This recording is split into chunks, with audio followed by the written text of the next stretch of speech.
I have an interesting story. You know, growing up in Lake of the Ozarks, there was nothing here 55 years ago. But I always just say that I went to college for business management and chose the wrong business, trafficking drugs. And it was fun until it wasn't. At the time when you're so messed up, you don't realize of all the people's lives you affected by being a drug trafficker.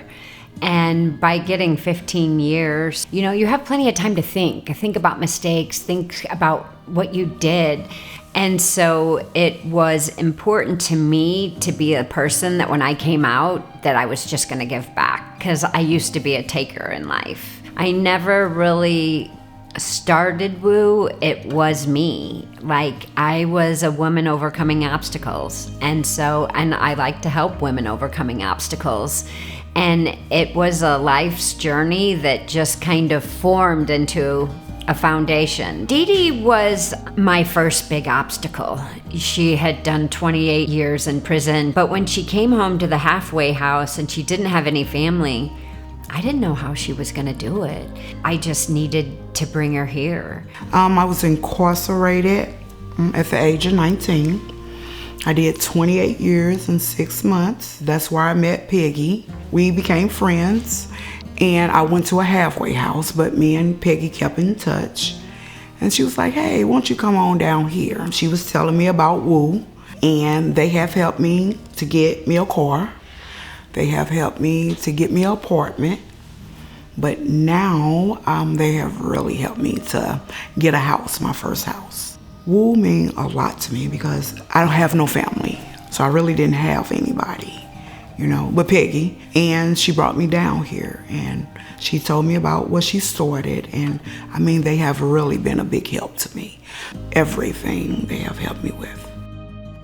I had a different upbringing than most people. I didn't have a mother or a father my whole life. They did drugs, and I was pretty much abandoned growing up. I didn't really have the support I needed. I was in a horrible situation. It was an abusive relationship with my ex. I ended up at the domestic violence shelter. So Peggy reached out to me and invited me over for mac and cheese and hot dogs. My son and I have a 6-year-old. From there, she's like, go get your stuff and go to this house. She took a $1.2 million house off the market, which was one of her own homes that she had listed. And she let actually Wendy and I live in there separate. I was a realtor for 2 years before that, but I was so mentally unstable that I couldn't obtain what it took to be a successful realtor. So I proved myself to Peggy. She let me join this team. Woo has changed my life drastically because Woo has given me the power to believe in myself and believe that I am capable of what others are capable of. So I became acquainted with women overcoming obstacles when I didn't know if I was going to be able to continue protecting me and my daughter. I called Peggy in the middle of the night one night. I just couldn't take it anymore. People were trying to harm us. And I called Peggy and she made sure that me and my daughter were safe. It's different when you've been in prison before. Peggy, we held each other down in Vandalia and she's continued to do that now. I would say she's one of the best friends of my life. There's just no way this would be going on without Peggy, and my daughter wouldn't have the mother that she has without Peggy. If I was in prison, then I would have dreamt and wrote the book of what I wanted my life to be like. I would have shortchanged myself.